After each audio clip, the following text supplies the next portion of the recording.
آپ اس کو بتاؤ کہ شراب کی وجہ سے تمہارے ملکوں میں اتنے ایکسیڈنٹ ہوتے ہیں، اتنے لوگ ڈپریشن میں جاتے ہیں، اتنے حادثات ہوتے ہیں، اتنے لوگ غصے میں دانت توڑ دیتے ہیں، اتنے لوگ قتل کر دیتے ہیں، یہ تو تمہاری کیلکولیشن ہے. وہ کہے گا بھائی چھوڑیں کیسے، یہ کیسی بات کر رہے ہو؟ کچھ باتیں کلچر سمجھ میں ہی نہیں آتی کلچر کے، کیونکہ کلچر کا حصہ بن چکی ہوتی ہیں. ایسے ہی ہمارے ہاں کچھ باتیں ایسی ہیں جو کلچر کا حصہ بن چکی ہیں، لیکن عقل یہ کہتی ہے کہ یہ کام ٹھیک بولو نہیں، مگر وہ باتیں کھوپڑی میں آ نہیں رہی. مرد کے لیے داڑھی کاٹنا، اس میں مرد کا نقصان ہے، آخرت کا بھی دنیا کا بھی.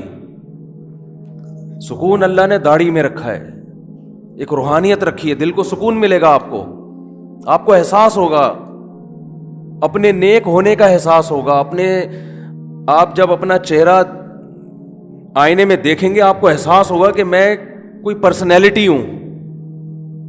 دیکھو بغیر داڑھی کے لوگ ڈانس کرتے ہیں، داڑھی رکھ کے ڈانس اچھا بھی نہیں لگتا. اب ڈانس کرنا، ناچنا، یہ باوقار لوگوں کا کام ہے یا بے وقار؟ کیا خیال ہے بھائی؟ تھوڑا سا اس میں چھچورے پن کا لک آتا ہے کہ نہیں آتا؟ میں تھوڑا سا اس لیے کہہ رہا ہوں کہ ڈانسر ناراض نہ ہو، ورنہ تو بہت بڑا لک آتا ہے اس میں. لیکن داڑھی رکھ کے نہیں لگے گا آپ کو اچھا. کیوں؟ آدمی باوقار شخصیت بن جاتا ہے. اب وہ خود محسوس کرتا ہے یار یہ مجھ پہ سوٹ. جیسے کوئی آفیسر ہوگا، کوئی بڑے عہدیدار ہوگا، وہ نہیں کبھی ڈانس کرے گا. کسی ملک کے وزیر اعظم کو دیکھا آپ نے کسی کلب میں جا کے ڈانس کرتا ہو ہے بھائی؟ کہ وہ اوباما جو تھے وہ ایک ڈانسنگ شو میں شریک ہوئے اور بہت اچھا انہوں نے ناچ کے دکھایا. خود امریکہ خلاف ہو جائے گا، بھائی تم وزیر اعظم ہو. یعنی لبرل لوگ بھی اس کو نہیں مانیں گے. تو لیکن کلچر آپ کو داڑھی رکھنے نہیں دے گا. آپ رکھ کے تو دیکھو تو صحیح، ہمت تو کرو، سکون ملے گا آپ کو.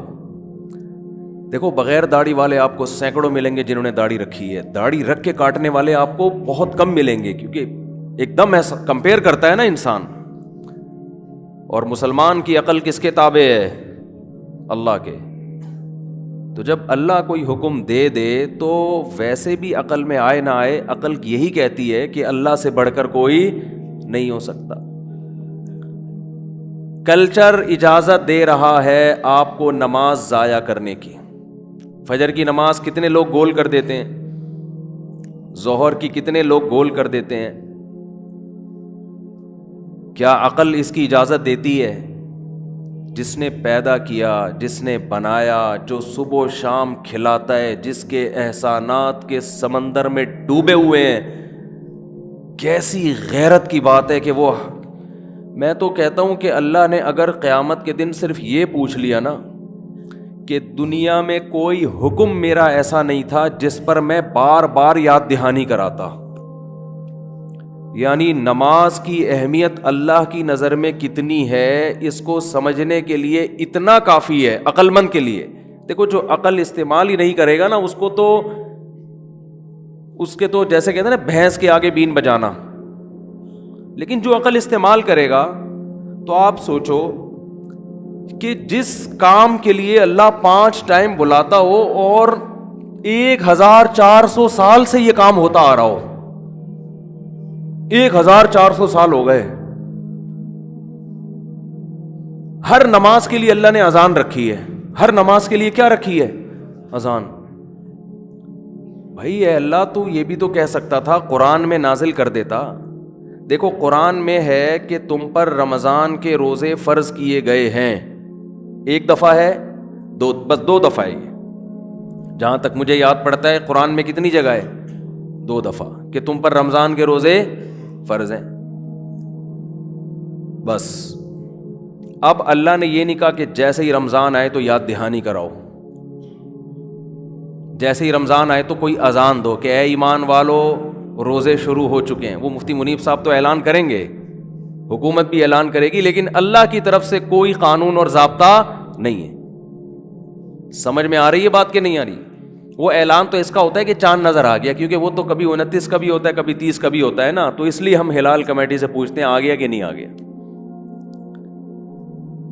لیکن اللہ کی طرف سے کوئی آفیشلی اعلان کا انتظام نہیں ہے۔ بولنے میں کیا جا رہا ہے؟ نہیں ہے۔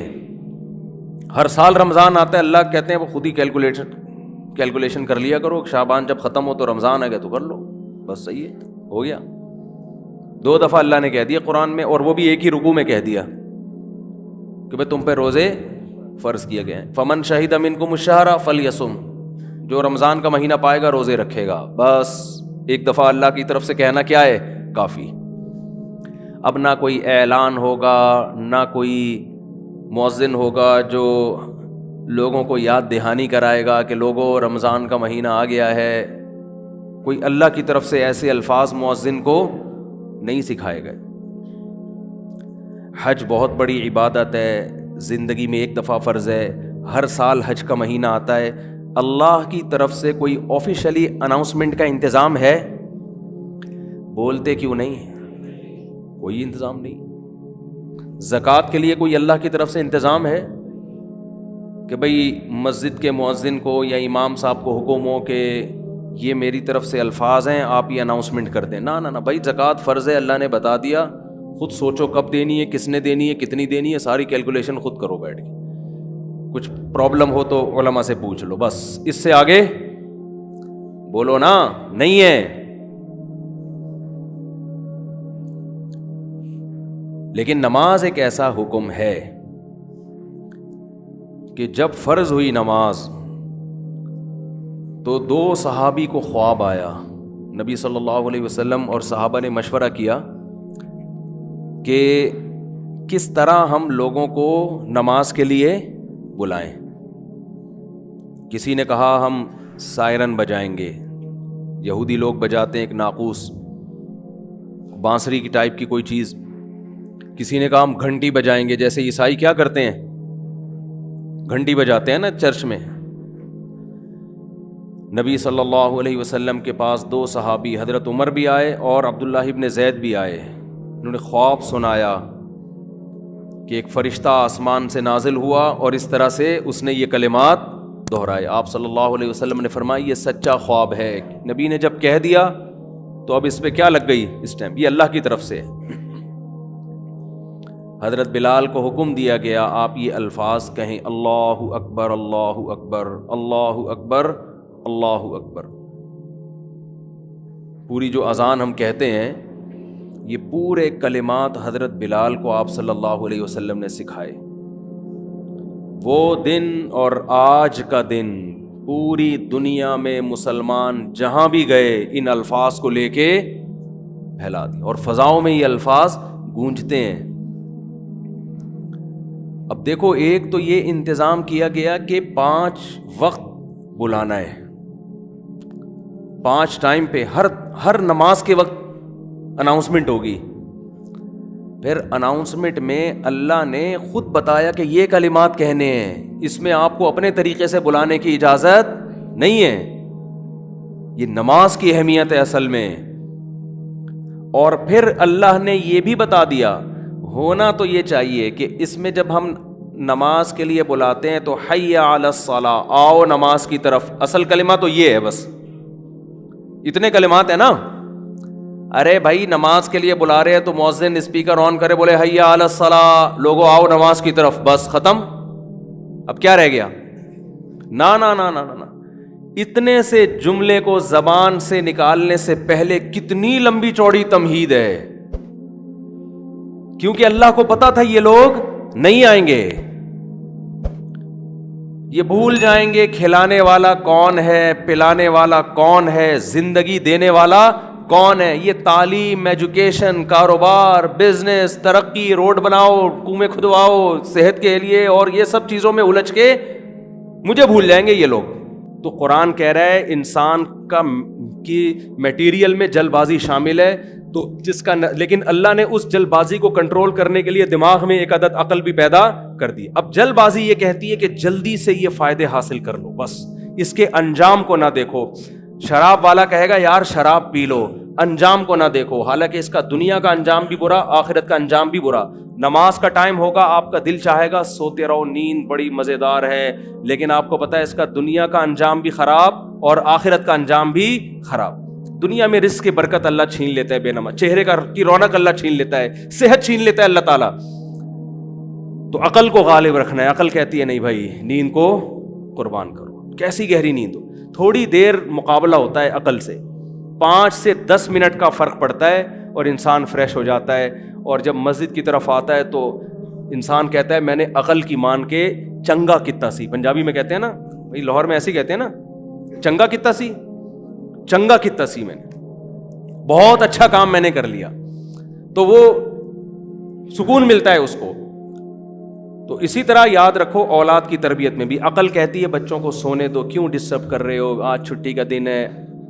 ضمیر دل کہتا ہے انسان کا، لیکن عقل کیا کہتی ہے؟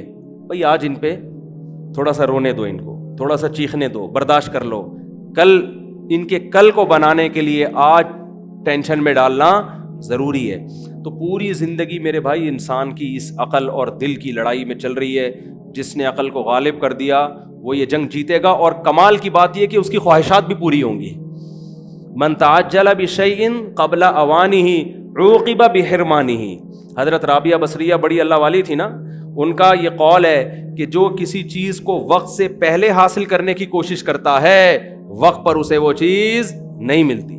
آپ سکون حاصل کرنے کے لیے نشہ کرتے ہو تاکہ جلدی سے سکون مل جائے، تو اس کا رزلٹ کیا ہوگا؟ بے سکونی. اور اگر آپ تھوڑی دیر وہ ٹینشن برداشت کر لو کہ میں نشے کی طرف نہیں جاؤں گا، تو اس کا نتیجہ کیا نکلے گا؟ سکون. نوجوان لوگ نکاح سے پہلے زنا کی طرف چلے جاتے ہیں، وہ لذت جو اللہ نے نکاح کے بعد رکھی تھی نکاح سے پہلے حاصل کرتے ہیں، اس کا نتیجہ کیا نکلتا ہے؟ نکاح کے بعد ان کو وہ لذت حاصل نہیں ہوتی، ان کا گھریلو نظام برباد ہو جاتا ہے، ان کو بیوی بوجھ لگنے لگتی ہے، ایک عذاب لگنے لگتی ہے. جو پاک دامنی کے ساتھ زندگی گزارتا ہے اس کی ساری سوچیں کہاں اللہ لے کر جاتے ہیں؟ وہ زوجہ کی طرف، وہ محبت کرتا ہے. زانی کی جو سوشل لائف ہے وہ برباد ہو جاتی ہے. اور بڑھاپا پھر بہت خطرناک گزرتا ہے، بڑھاپا بہت خطرناک گزرتا ہے. لیکن جوانی میں اپنے آپ کو کنٹرول کر لیا، حلال پر قناعت کر لی، اس سے آپ کا نظام گھر کا اچھا، بچے آپ کے فرما بردار. بتاؤ بچوں کو جب پتہ چلتا ہے میرا باپ 2 نمبر آدمی ہے، وہ بچہ اپنے باپ میں بزرگی دیکھے گا، وہ بچہ اپنے باپ کا احترام کرے گا. تو کہتے ہیں میرا ابا لڑکیوں کا ٹھرکی تھا، وہ نہیں کرے گا. لیکن جن لوگوں نے پاک دامنی کے ساتھ وقت گزارا اور اپنی توجہ اپنی زوجہ تک رکھی، ادھر ادھر نظریں نہیں ماری، بچوں کو بھی احساس ہوتا ہے میرے والد 1 نمبر ہے، کبھی نظر نہیں اٹھاتے، شرافت کی شہرت ہو جاتی ہے، ہر چیز چھپتی نہیں ہے، اللہ پھیلا دیتے ہیں اس کو. وہ بھی پاک دامنی والی زندگی گزاریں گے، لیکن کنٹرول کرنا پڑتا ہے. تو اپنی کنٹرولنگ پاور کو بڑھاؤ میرے بھائی. اس کا نبی نے بھی طریقہ بتایا، روزے رکھ کے. روزے سے بڑا فائدہ ہوتا ہے. پیر جمعرات کا روزہ، اگر آپ کے لیے پیر جمعرات کا مشکل ہے تو ہفتے میں کسی بھی دن 2 روزے رکھ لیں، مہینے میں 3 روزے رکھ لیں. روزہ رکھنے سے بھی انسان کی کنٹرولنگ پاور بڑھتی ہے، بہت فائدے ہوتے ہیں انسان کو. تو کھانے پہ کنٹرول ہو جاتا ہے اس کو، صحت کا بھی فائدہ، آخرت کا بھی فائدہ. تو اپنے آپ کو اپنی خواہشات کے خلاف لے کے ہم نے چلنا ہے. اس کا عادی بنائیں اپنے آپ کو. سمجھ رہے ہیں؟ آپ اپنی مرضی سے نہیں اٹھیں گے، آپ اٹھیں اس وقت جب اللہ آپ کو اٹھانا چاہتا ہے. سمجھتے ہیں؟ تو یہ اس سے زندگی میں سکون آئے گا، خوشیاں آئیں گی، بہاریں آئیں گی، چہرے پہ رونقیں آئیں گی. نہیں تو میرے بھائی جو پوستیوں کی طرح زندگی گزر رہی ہے، ایک دن ایک اعلان ہوگا ایک اور پوستی کا آج جنازہ ہے، معذرت کے ساتھ. وہ ایسا سویا کہ اب پولیس بھی اس کو نہیں اٹھا سکتی. مر تو سب رہے ہیں، ہم نے بھی مرنا ہے، آپ نے بھی مرنا ہے، سب نے مرنا ہے. اچھا کر کے مر جائے تو میرا خیال ہے اچھی بات ہے. کچھ لوگ دعا کر لیں گے، آپ کی اولاد دعا کر لے گی آپ کے لیے. اور اولاد پیدا کرنے میں بھی سستی نہ کریں معذرت کے ساتھ، اس کا بھی بہت نقصان ہے. پیچھے دعائیں مانگنے والے مارکیٹ سے کیا ہوں گے؟ شارٹ ہوں گے. بچے زیادہ ہوں گے، ایک آدھ ایسا ہو سکتا ہے نکل آئے جو بخشوا دے آپ کو، اتنی دعائیں مانگے. تو سستی تو ہے ہی نہیں نا اسلام میں. سمجھ رہے ہو؟ اللہ تعالیٰ ہمارے اندر چستی پیدا فرمائے اور گناہوں سے بچنے کی ہم سب کو توفیق عطا فرمائے.